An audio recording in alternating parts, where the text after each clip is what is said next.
Hey, what's up, ladies and gentlemen? Ryan and Matt here with the DFS 5-pack. We're going to talk a little NBA preseason.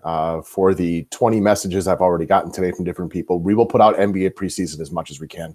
It's never a guarantee, but we'll try to do it pretty much every day to get our best info out there for the preseason. It's all crap info for the preseason. I mean, let's face it, we're all doing a little bit of guessing. There's some research to be done, but you're making your best guesses when you don't know what coaches want to do heading into a game, and they're not very forthright with what they want. I think people just like the conversation because it's nowhere else to be found. You know what I mean? And it's like we have good insight in it and people want to start talking about it. So it's fun. I didn't think I'd like it this much. Like I told you a few days ago, it was a drag. I was like, really? We're going to do this? And now, you know, I woke up really early and that was the first thing I looked at. All right. Because you fell asleep. What time last night? 7:30? Way too early. It was one of those nights. Yeah, it happens. What are you going to do? Anyways, guys, it is the 3rd of October. We got a 4-game slate tonight. Welcome to all of our fellow DFS degenerates. As we said, you know, preseason's a little bit unpredictable, but I do feel like we're starting to get a better idea of what coaches want to do. Once you can at least go back and look at a box score of what they did in the first game, at least it's some data to work off.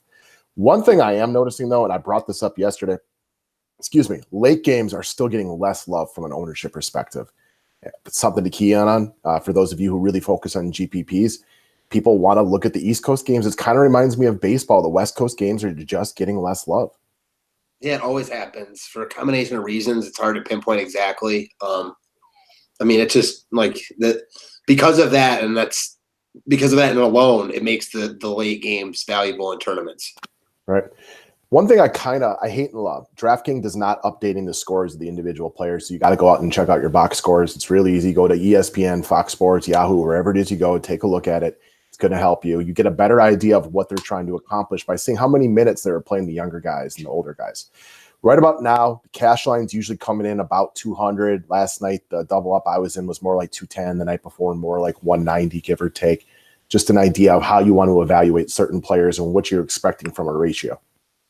Yeah, I think that your point about the box scores, you know, how DraftKings isn't updating info, it's annoying as hell, but it's actually like good for us because there's so many lazy people out there that won't do it.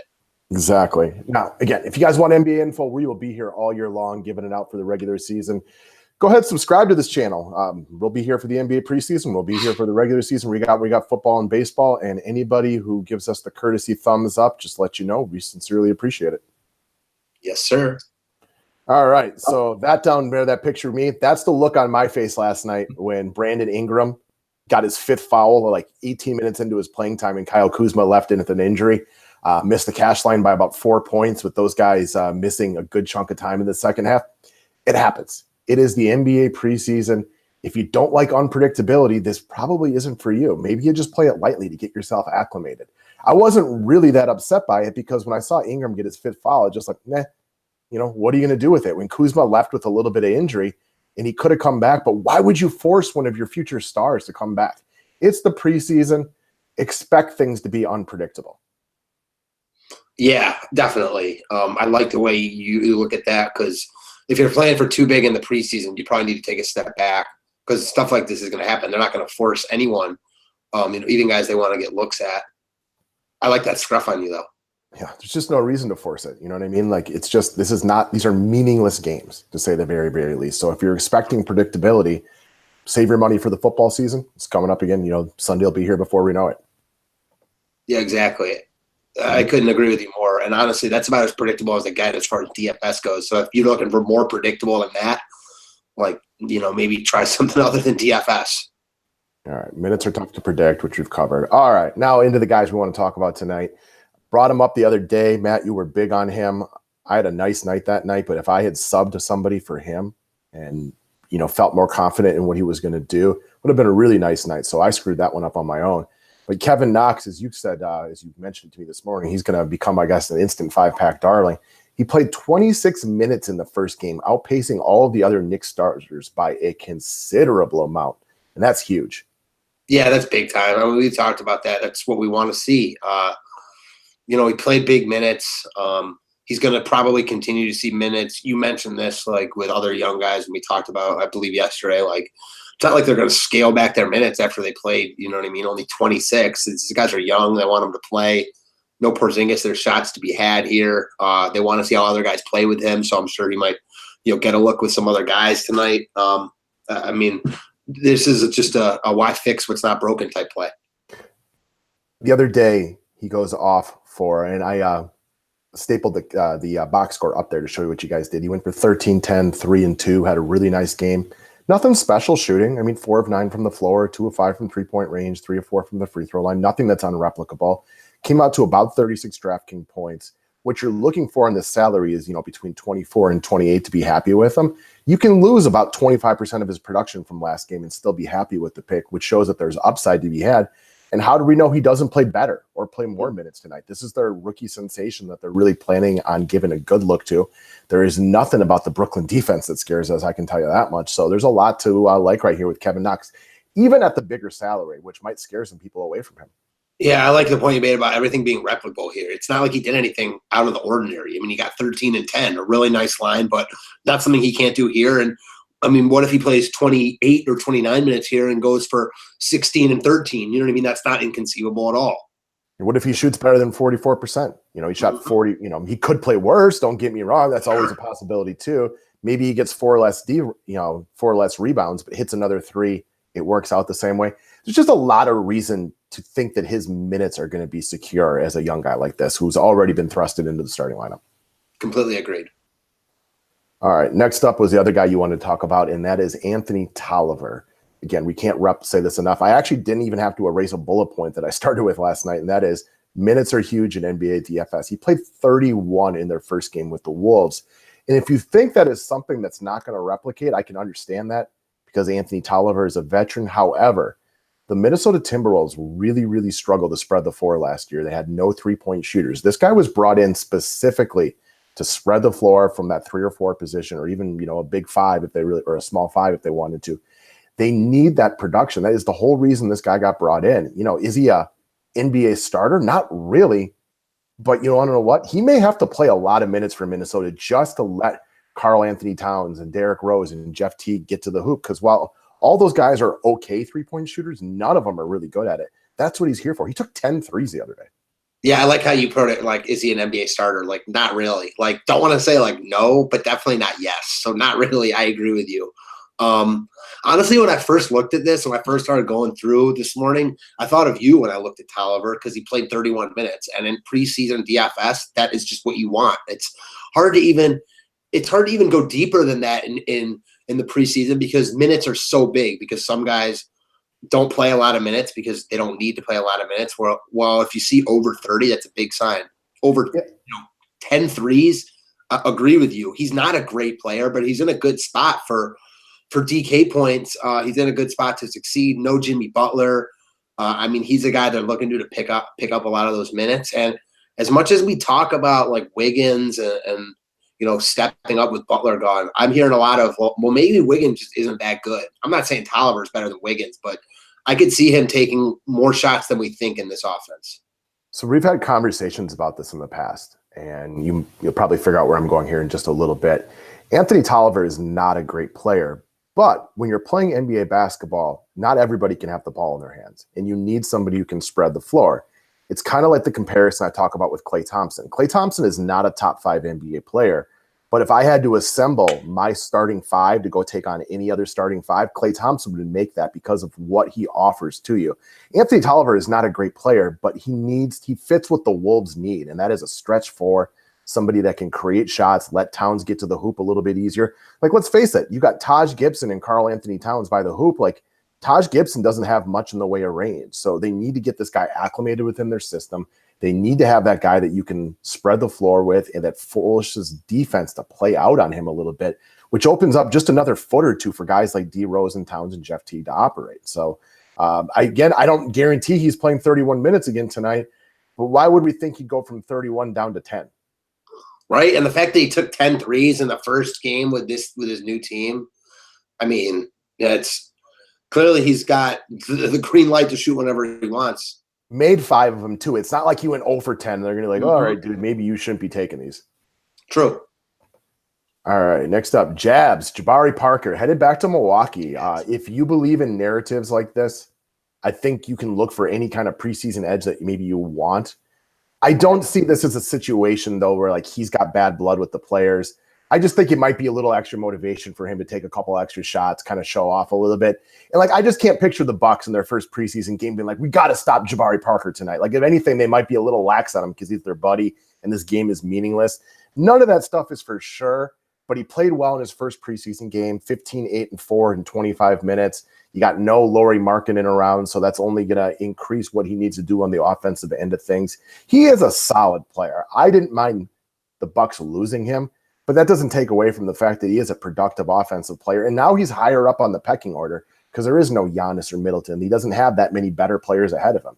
The only guy you can make an argument of being a better player might be Zach LaVine, and those guys are, maybe even.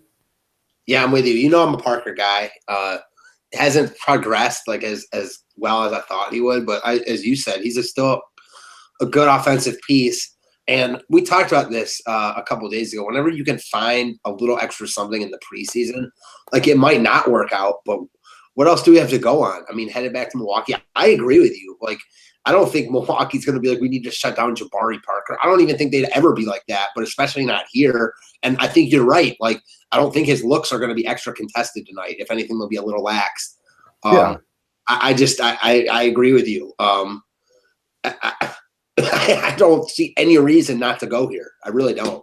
Yeah, it doesn't mean he's going to be great, but I do also, he showed really good signs in his first game.